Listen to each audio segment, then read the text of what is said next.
Hari ini hari Rabu tanggal 8 Mei 2024. Hari ini lumayan sibuk dengan beragam pekerjaan. Mulai dari pagi subuh ada uposatha sila yang para biku mengulang patimokkha. Lalu setelah itu pun pindapata, makan, selesai makan juga membersihkan kuti Lungpo, karena hari ini Lungpo datang lagi, baru 3 hari lalu dari sini, hari ini datang lagi. Ada urusan karena terdapat bencana alam, badai melanda di sekitar wilayah di provinsi Nong Bua Lampu, Udon Thani ini, menyebabkan beberapa kabupaten, sekitar 100 desa mengalami kerugian. Ada rumah-rumah yang roboh, makanya membutuhkan bantuan. Jadi besok Lungpo akan pergi ke sana untuk menyerahkan bantuan yang mungkin berupa seng, berupa perlengkapan untuk material pembangunan, serta beberapa mungkin bahan pangan.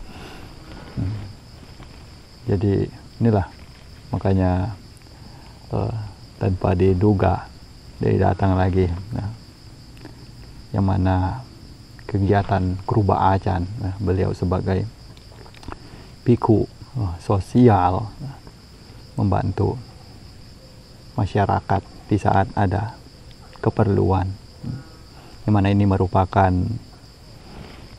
tradisi yang diwariskan oleh Lungta Mahaboa, di mana Lungta pernah mengatakan kalau biku sangha komunitas mana itu di saat menerima persembahan dana dari umat awam, dari masyarakat, kini di saat kondisinya berbalik, yang mana masyarakat di lingkungan sosial membutuhkan dana tersebut, maka biku sangha di wihara itu juga seharusnya dapat untuk mengulurkan atau mengembalikan kembali dana yang telah diperolehnya untuk kepentingan masyarakat. Jadi jika wihara mana, biku sangha komunitas mana yang Lungta Mahaboa katakan itu tidak bersedia untuk mengembalikan dana yang diterimanya dari masyarakat di saat masyarakat membutuhkan, maka sesungguhnya biku sangha komunitas tersebut di wihara tersebut itu tidak layak hidup berdampingan dengan masyarakat setempat. Nah, inilah yang mana merupakan salah satu pemikiran dari Kruba Acan.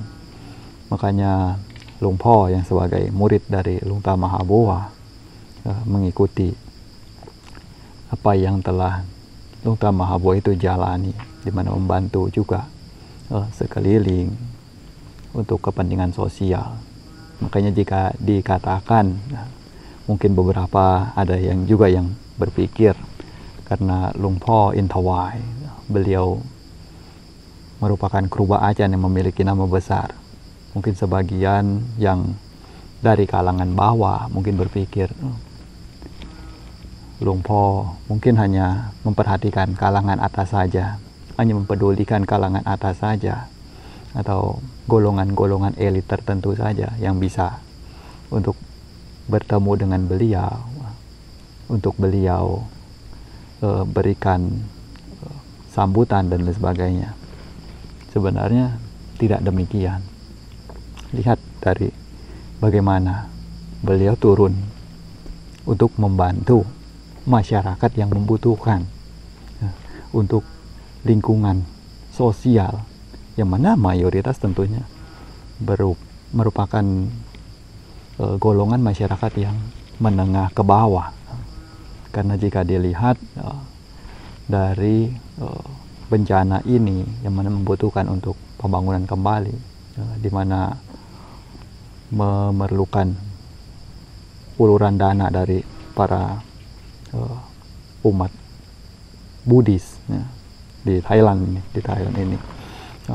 Jadi makanya jika dibilang Kru Ba Ajan atau khususnya Luang Por In hanya memperhatikan orang-orang dari golongan atas saja, itu rasanya tidaklah tepat. Dan di wihara beliau pun beliau juga menerima seluruh lapisan masyarakat yang datang jika waktunya tepat.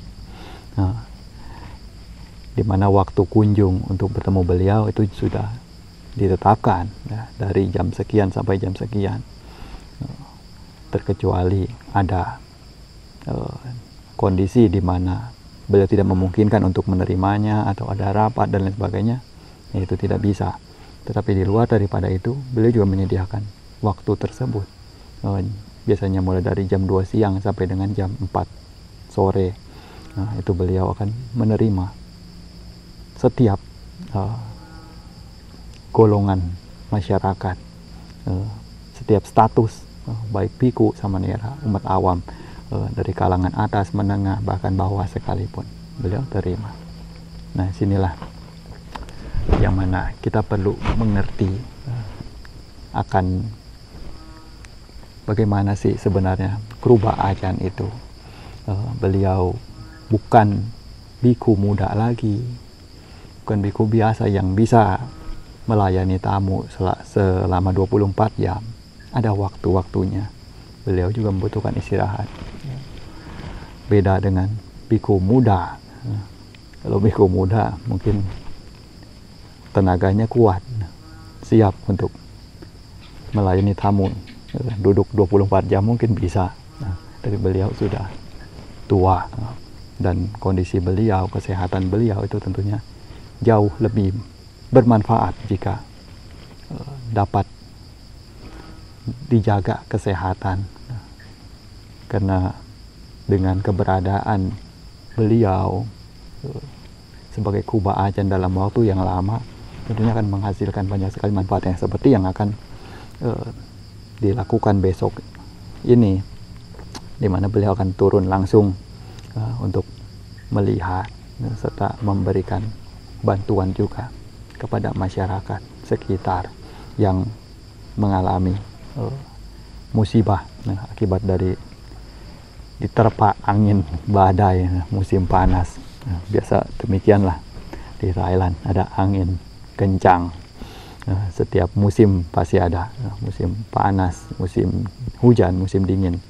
Itu terjadi pada saat setiap kali akan pergantian, peralihan musim. Itu ditandai dengan datangnya badai tersebut. Di sini mungkin kiranya juga tidak terlalu banyak lagi menyampaikan apa-apa, karena malam juga, kondisi juga sudah lelah. Tapi rasanya kalau satu hari ini tidak ada menyampaikan apa-apa juga sayang juga.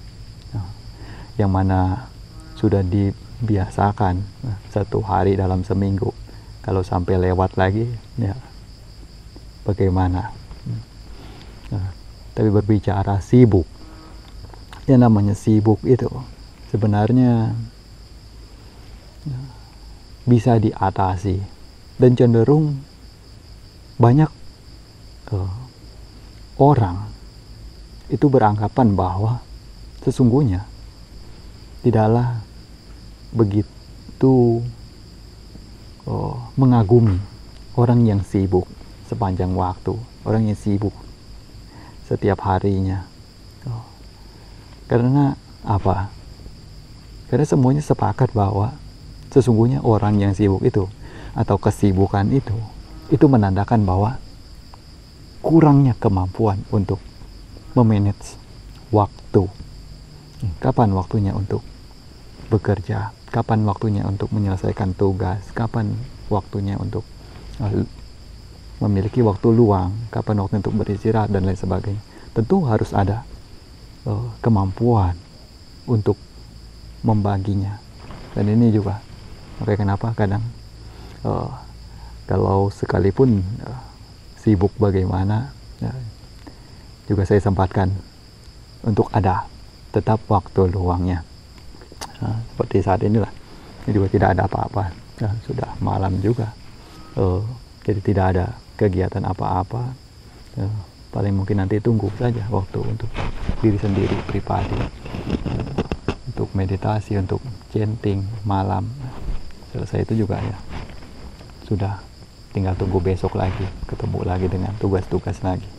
Nah ini, jadi untuk hari ini mungkin ada yang disampaikan Dhamma dari Lumpu Kawana Layo yang belum lama ini sempat saya dengar.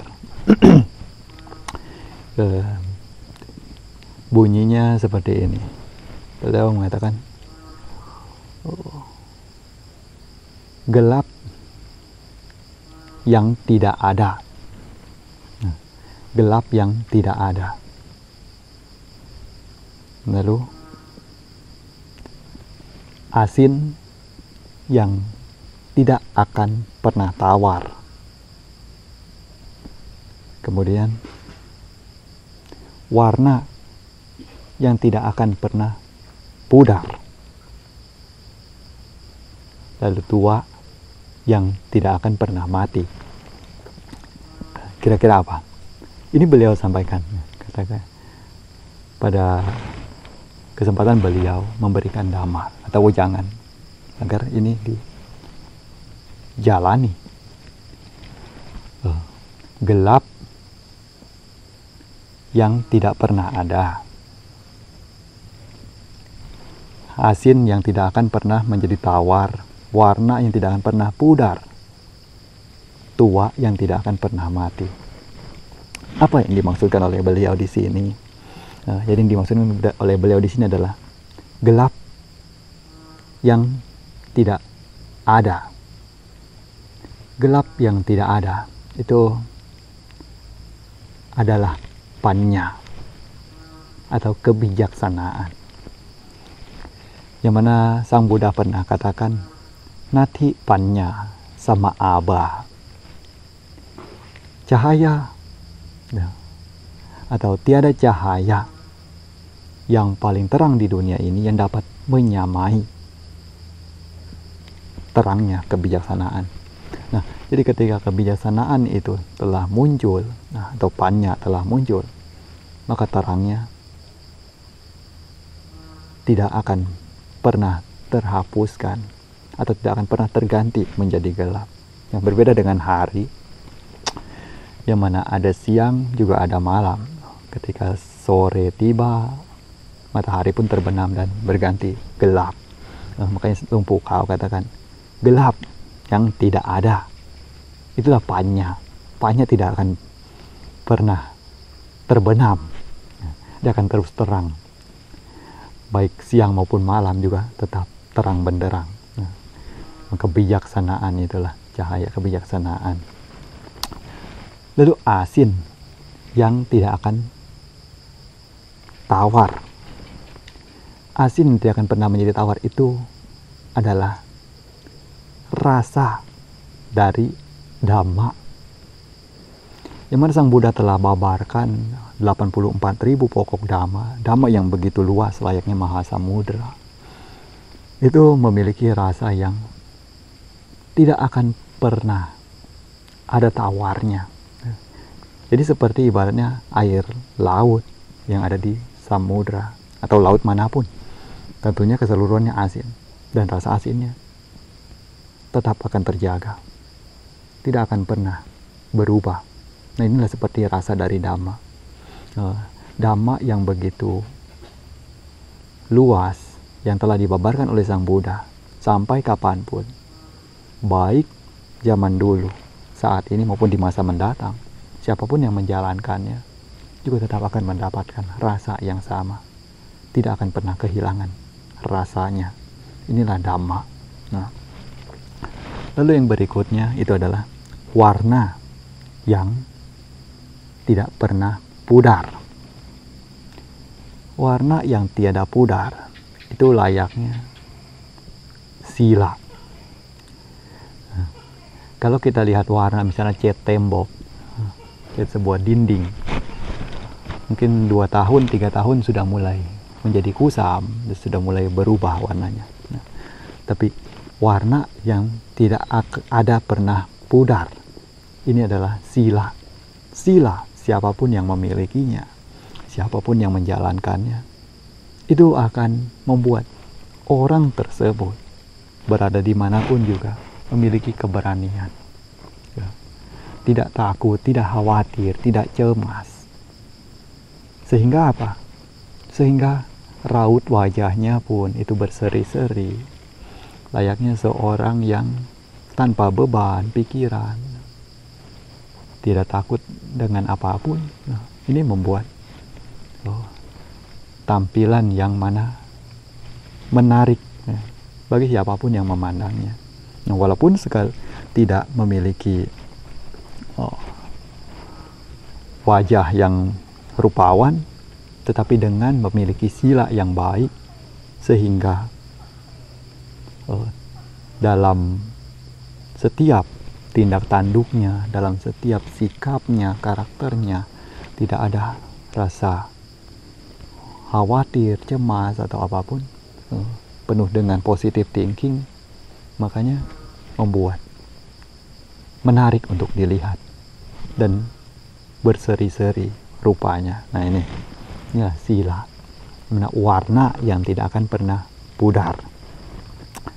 Lalu lumpuh kau yang terakhir itu katakan lagi, tua yang tidak akan pernah mati. Tua yang tiada mati. Apa itu? Tua yang tidak mati. Tua yang tiada mati itu adalah Nibbana. Nibbana tidak akan pernah ada matinya. Karena di sana tidak ada kelahiran, tidak ada usia tua, tidak ada sakit, dan tidak ada kematian. Itulah Nibbana. Mana siapapun juga yang telah sampai ke pantai seberang, maka tidak akan pernah mengalami proses perubahan dari hukum anicang dukang anatta yang terdapat di dunia ini. Nibbana itu juga bisa dibilang tua juga, mungkin karena Nibbana ini itu sudah ada sejak zaman dahulu.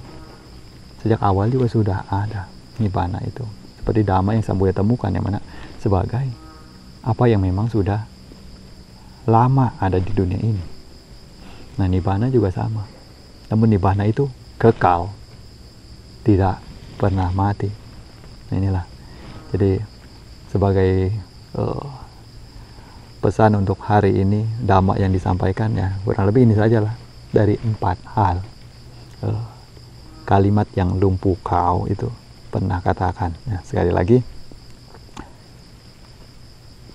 gelap, ya, yang tidak pernah ada, asin yang tidak pernah menjadi tawar, warna yang tidak pernah pudar, tua yang tidak akan pernah mati.